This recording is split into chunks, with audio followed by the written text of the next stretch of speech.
Dans les entretiens de l'UPP, on accueille le photographe Hervé Lequeux, récent lauréat du prix Lucas Dolega 2021. Bonjour Hervé. Bonjour Arnaud. Né à Sète en 1972, Hervé, vous vous définissez comme un photographe documentaire, vous êtes basé à Paris. Vous travaillez depuis de nombreuses années sur la jeunesse des quartiers populaires en France et ailleurs. En 2011, vous documentez les révolutions arabes, Tunisie, Égypte, Libye, et continuez d'en explorer les causes et conséquences. Vous êtes un photographe du temps long, en témoigne votre travail sur l'immigration en France, qui a été projeté au festival Visa pour l'image. La série s'appelait Le Ministère, et puis il y a aussi Une jeunesse française, ainsi que le concours photographique Parole de photographe, qui a exposé votre documentaire sur le parcours des jeunes Afghans de Calais à Birmingham. En 2012, une bourse d'aide à la création documentaire vous a été attribuée par le CNAP pour développer votre projet sur la jeunesse des quartiers populaires en France et des grands ensembles. La série s'appelle donc Une jeunesse française. Cela donnera un livre qui rassemble 175 photos, paru en 2017 chez André Frères Éditions, et de nombreuses parutions dans différents magazines. Des quartiers nord d'Amiens au quartier nord de Marseille, ce récit contribue à une histoire du temps présent, comme le souligne votre éditeur. Depuis 2017, vous travaillez sur les quartiers défavorisés du pourtour méditerranéen, de la côte libanaise, Beyrouth, Shatila, à la côte algérienne, la Casbah d'Alger, Oran, Sidi El Ouari, en passant par la Tunisie et le Maroc. En 2020, vous documentez la Covid-19 en retournant dans le quartier du Chêne-Pointu, à Clichy-sous-Bois, en Seine-Saint-Denis, pour constater les conséquences de la crise sanitaire sur sa population. Un travail avec lequel vous participez à l'exposition collective du dernier festival Visa pour l'image pandémique. Enfin, depuis septembre 2020, vous vous intéressez à la situation des mineurs non accompagnés de la Goutte d'Or à Paris, un projet que vous comptez poursuivre dans d'autres villes françaises ainsi qu'en Europe. Vous êtes distribué par Hans Lukács. Hervé, tout d'abord, félicitations pour ce prix Lucas Dolega. Vous l'obtenez avec un sujet sur la jeunesse et précisément sur les enfants perdus de la Goutte d'Or. Les photos sont parues dans le M du Monde du samedi 6 mars 2021. C'est un sujet en noir et blanc qui marque, qui dérange. Je disais que certaines photos me faisaient penser à des photos de Leonard Fried ou de Jane Richard. Hervé, comment est né ce sujet ? Tout d'abord, je tiens à remercier pour votre présentation, mais aussi surtout pour ce prix, les membres du jury et bien sûr, à la fois mes sentiments vont à ce prix qui me tient très à cœur, parce que j'ai malheureusement été très proche de Lucas au moment de sa mort. Donc voilà, c'est avec beaucoup d'émotion que je reçois ce prix et j'en suis très honoré. Alors, comment est née l'idée du sujet ? Comme vous l'avez résumé, j'ai passé beaucoup d'années dans les quartiers populaires de banlieue française et puis peu à peu aussi dans des quartiers populaires des pays du Maghreb, disons. Donc voilà, c'est un univers que j'espérais explorer aussi vivant à Belleville, dans l'intra, disons, quartier parisien. Donc, je me suis penché sur la question, je me suis pas mal documenté, j'ai regardé à la fois ce qui se passait en images et bien sûr, je me balade beaucoup avec l'appareil photo et je réalisais toujours un peu des street photos dans Paris. Et j'ai toujours été fasciné par ce quartier de Barbès, par son cosmopolitisme, par vraiment cette présence dans la rue, toutes ces personnes. J'avais été amené en 2012 d'ailleurs à travailler sur les vendeurs à la sauvette du quartier Barbès et surtout du métro Barbès, donc pour le magazine VSD à l'époque. Voilà, ça m'avait déjà donné un avant-goût. Et puis peu à peu, j'ai vu, disons, ce qu'on a appelé un peu ce phénomène des jeunes de rue qui est apparu, et donc de ce regroupement de jeunes mineurs marocains et algériens d'ailleurs, comme vous le soulignez à un moment, voilà, au sein du quartier. Est-ce qu'on le date, ce regroupement, précisément ? Parce que c'est vrai qu'on en parle, mais est-ce vous avez senti à un moment donné un changement, un basculement ? C'était quoi, il y a 2-3 ans, 4-5 ans Oui, c'est ça. On parle de 4-5 ans. Moi, D'accord. voilà, je l'ai constaté à ce moment-là. Je le voyais justement au niveau des vendeurs de cigarettes à La Chapelle ou à Barbès. Mhm. Et j'ai pu, en me baladant toujours dans ce quartier, observer en effet le début de ce phénomène. Enfin, tout phénomène, disons, de ces nouveaux visages juvéniles, Mhm. poupins presque, dans les rues de Barbès, euh, mélangés comme ça. Voilà, au sein de cette population qui vit sur place, de tous les marchands ambulants, etc. Et en fait, c'est assez frappant, surtout en cette période, donc septembre jusqu'à janvier, où j'ai réalisé ce documentaire. On est quand même en pleine crise du Covid, on est Mhm. sous des restrictions sanitaires, à savoir, entre autres, un couvre-feu, puis peu à peu même un nouveau confinement. Du coup, en fait, ils se retrouvent très seuls et du coup très visibles aussi. Et c'est ce qui m'a vraiment amené à vouloir les rencontrer, à essayer de partager ce quotidien avec eux et à vouloir surtout voilà, échanger avec eux. À la base, c'était est-ce qu'il y a moyen d'échanger? Je ne connaissais pas ce phénomène, je ne connaissais pas tellement ces jeunes, en dehors, j'allais dire, des campements que j'allais visiter au cours de reportages et de documentaires sur donc, l'immigration aux frontières, à savoir à Calais ou en Grèce, dans les Mhm. campements de Doménie, voilà, de Lesbos. Donc du coup, j'étais un peu perdu de les voir comme ça au milieu de la rue. Il n'y avait pas voilà, un campement, etc., qui m'amenait à cette... Et comme j'avais beaucoup travaillé sur les jeunes et la jeunesse, Mhm. voilà, j'ai toujours eu ce sentiment que quand j'ai commencé ce travail sur la jeunesse des quartiers populaires de France, en banlieue donc, Mhm. j'étais amené à ce sujet parce que l'immigration dite clandestine, ou en tout cas les sans-papiers à Paris, qui ont toujours été chez moi vraiment une ligne de documentaire depuis le début de ma pratique photographique. J'ai constaté que peu à peu de squats en foyer, etc., ils finissaient en grande banlieue ou en banlieue proche et s'établissaient et avaient des enfants. Et ces enfants n'étaient plus justement sans papier, mais avec le droit du sol, donc français. Et j'ai Mhm. voulu donc documenter cette immigration qui fait donc la population française et qui écrit notre histoire de l'immigration. Et je pense que ces jeunes étaient au milieu, un peu dans cet entre-deux. Est-ce qu'ils allaient peu à peu, grâce voilà, à une politique migratoire suivie, et aller devenir français, donc aller obtenir des papiers, ou ils resteraient ad vitam, comme ça, un peu dans cet entre-deux. Donc c'était aussi le début de mes interrogations et comment donc est née cette idée. Très bien. Et donc, c'est dans ce quartier de la Goutte d'Or, et vous dites, et en tout cas, c'est ce que je disais dans le magazine, et c'est ce que vous avez écrit aussi, c'est 3-4 rues, finalement, et puis au lieu, l'endroit où pas mal de jeunes se retrouvent, c'est Lavry. C'est des endroits où on se repose, où on discute, où on échange des informations, où parfois, évidemment, on reprend des forces et on se drogue aussi. Oui, oui, oui, il y a un peu de tout ça. En effet, c'est un endroit où, en effet, on peut surtout se regrouper, se retrouver, Mmh. un peu dans une famille informelle. Des gens vont parler la même langue, et puis, ben, en fait, ces jeunes sont relativement isolés hein, du reste. Ils sont quand même dans leur monde, à la fois de tout jeunes, parce qu'il y a des enfants de 13 ans, des enfants de 10 ans, des enfants de 14 ans, mais aussi dans un peu leur code vestimentaire, dans la musique qu'ils écoutent, et surtout par leur trajectoire et leur parcours. Euh, voilà, il y a moult pays de départ, disons, dans la Mmh. Goutte d'Or et à Barbès. Mais dans ces 3-4 rues dont vous parlez, on trouve vraiment, voilà, c'est un peu cette famille informelle, ce petit regroupement de ces jeunes qui s'échangent via Facebook, etc., ou Instagram, et se donnent rendez-vous les uns les autres à telle heure, etc. Et voilà, et en effet, passe du temps là-bas en consommant parfois des drogues ou de l'alcool, mais aussi tout simplement pour y trouver un peu de réconfort, parce qu'on les connaît, parce qu'ils sont un petit peu mieux, disons, appréciés par certains, donc ils ont un petit peu de sécurité à cet endroit-là, et voilà, ils peuvent se regrouper, quoi.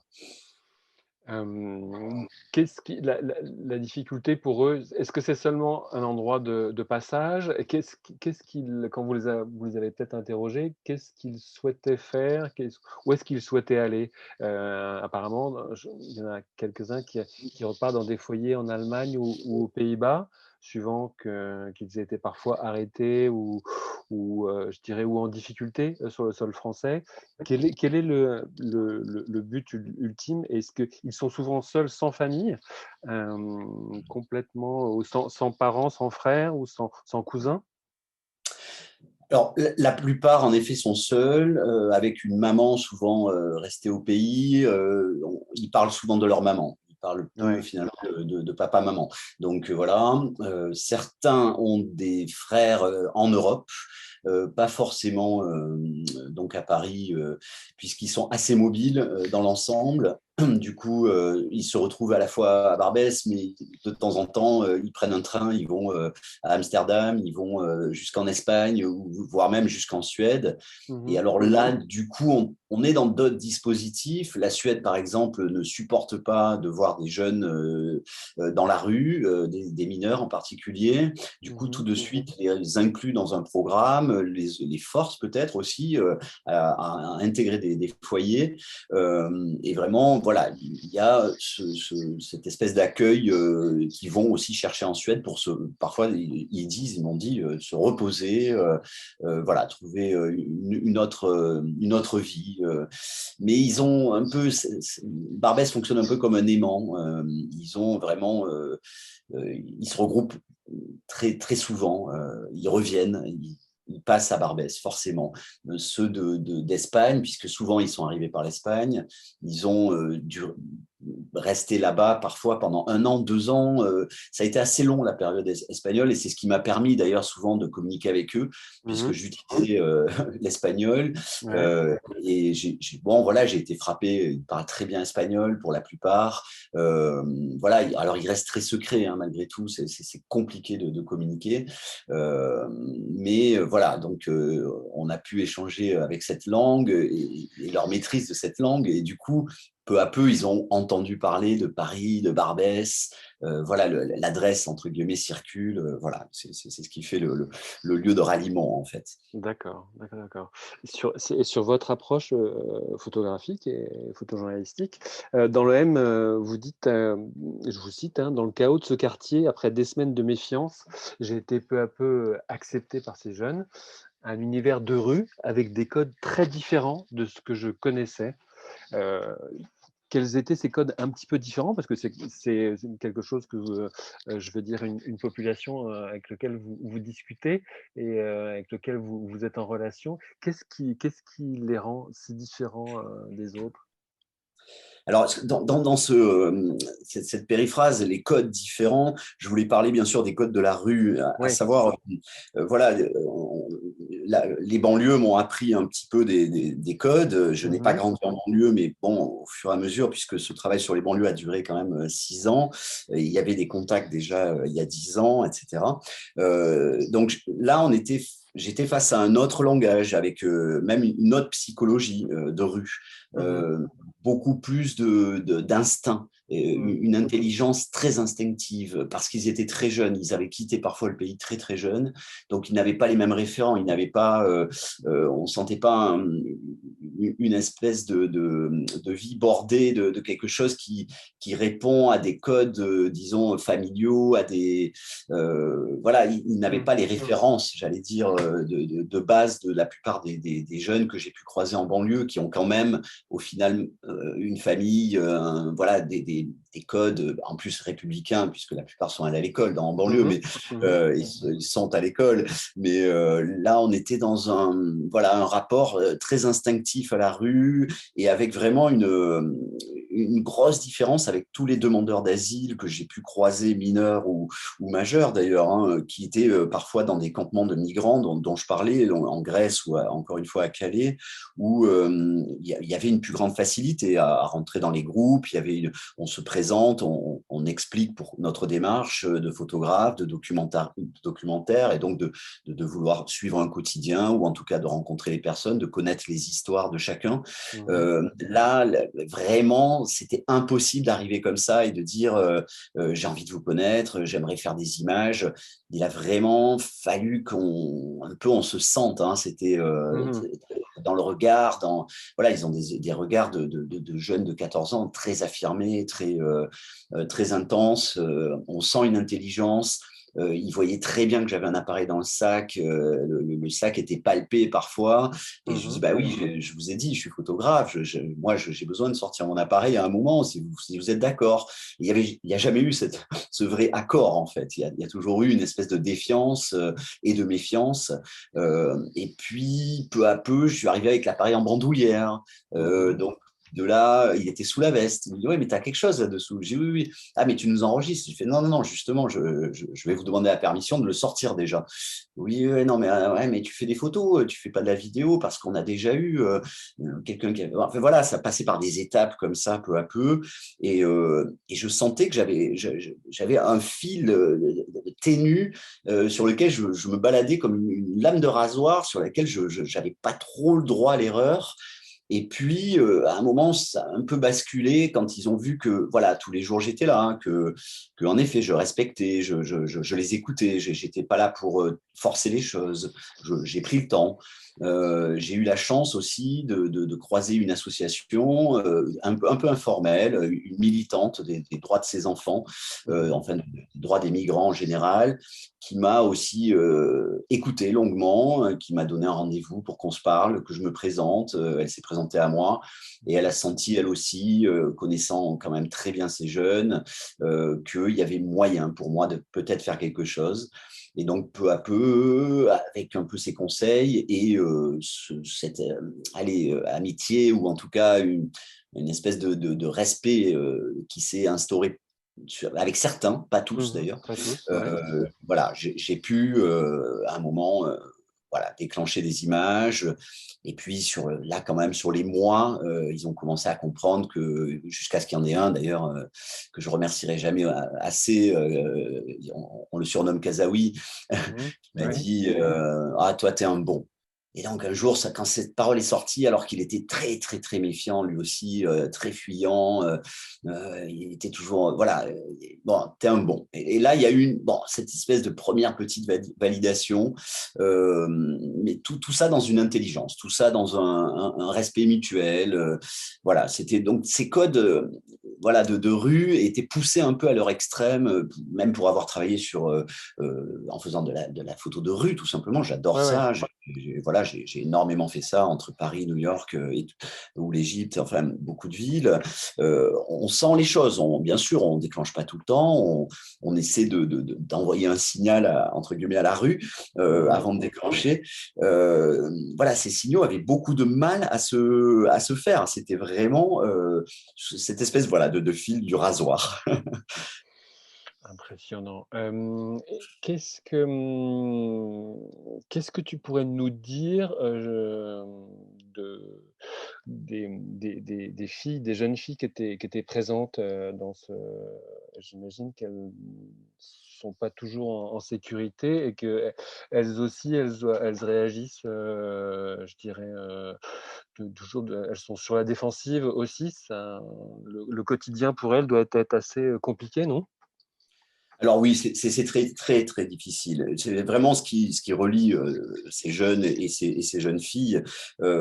C'est vraiment cette précarité. C'est vraiment un univers de rue assez au-delà de pénible, assez dangereux, hein, Mm. assez violent. Voilà. Ils n'ont pas accès quasiment à une hygiène quotidienne. Voilà. Donc les jeunes filles, c'est puissance 10, comme vous pouvez l'imaginer. Mm. Donc ces jeunes filles sont un petit peu protégées aussi par le groupe. C'est un petit peu les grandes sœurs ou les petites sœurs, parce que certaines étaient âgées de 13-14 ans, d'autres avaient 17-18. Mhm. Donc du coup, voilà, elle sert un peu comme ça de référent féminin. Hein. C'est un peu à la fois la petite sœur, mais parfois pas loin de la maman. Ouais. Euh, et du coup, là encore, c'est cette militante qui m'a un peu épaulé, connaissait bien ces jeunes filles et elle a vu qu'elles venaient me parler tout de suite. Ça l'a un peu surprise. Ah, encore une fois, pas toutes. Et du coup, elles se sont un peu confiées à moi, elles ont eu envie d'échanger. Certaines étaient françaises et certaines étaient franco-marocaines. Donc aussi, il y avait cette facilité à communiquer. Je pouvais m'appuyer sur elles pour leur demander parfois de traduire ce que je voulais faire passer, ou elles me traduisaient ce qu'ils avaient dit. Donc il y a eu aussi un peu cet échange simple. Et encore une fois, elles étaient heureuses de me faire comprendre, d'essayer de partager à la fois le quotidien, mais aussi ce langage, parce que je m'intéresse beaucoup au langage, même si finalement je ne le connais pas. Mais je m'y intéresse. J'ai essayé de faire des analogies avec le peu d'arabe que je maîtrise.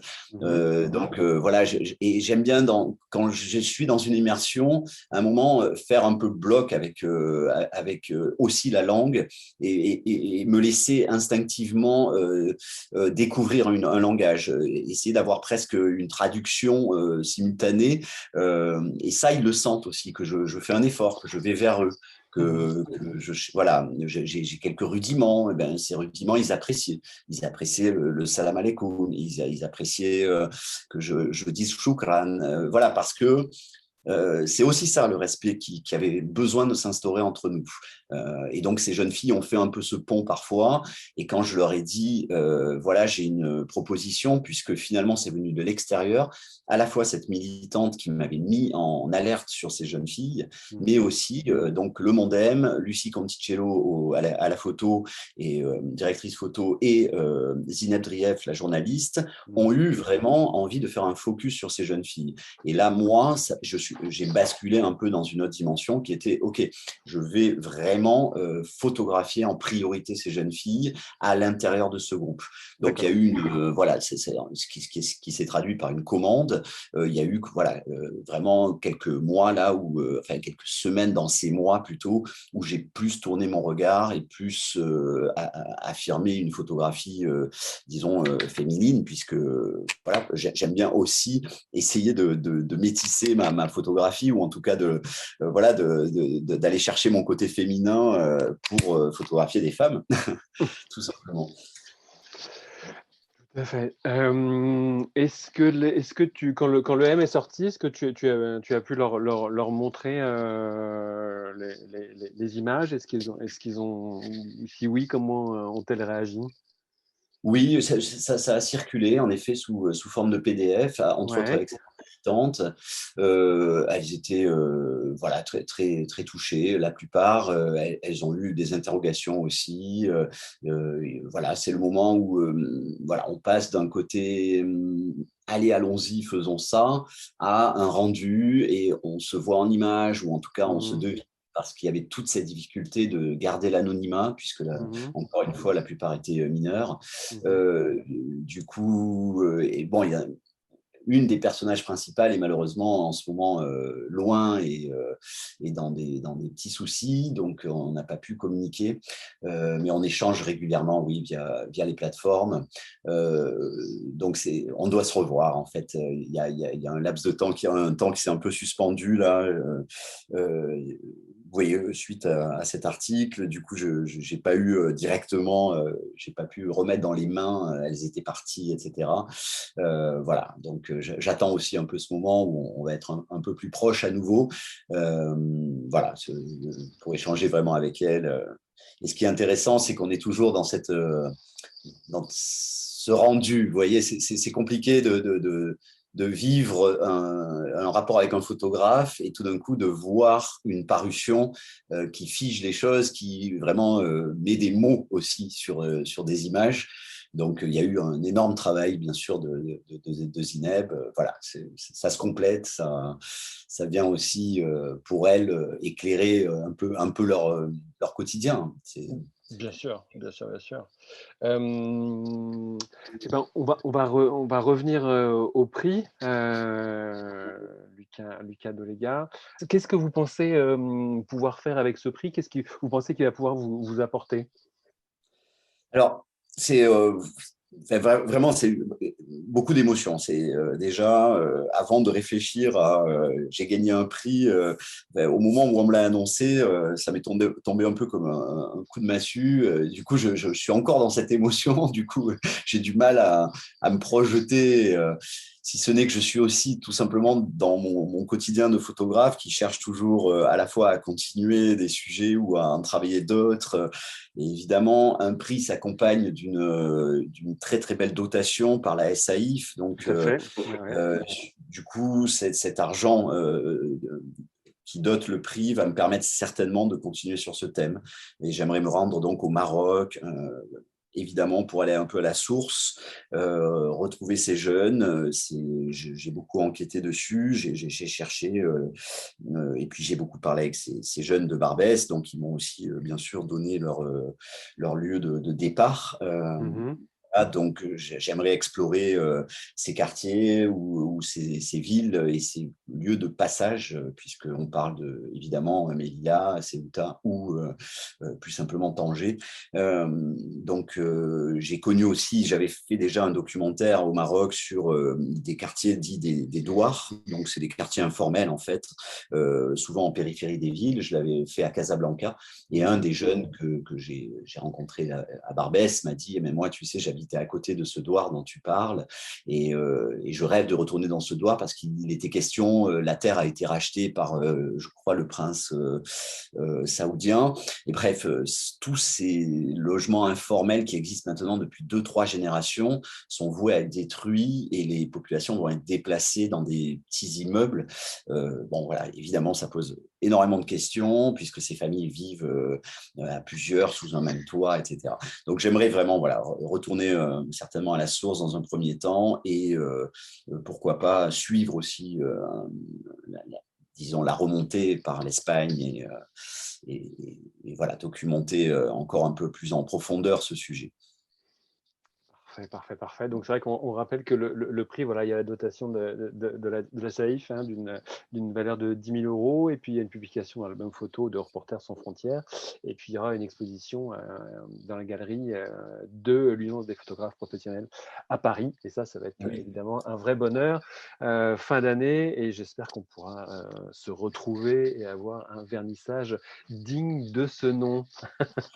Oui, merci l'UPP de cette future exposition et j'espère en effet qu'on pourra être tous ensemble. Exactement, exactement. Merci Hervé, à très bientôt. C'était un plaisir et puis on se retrouve très vite à l'UPP. Merci. Avec plaisir, merci.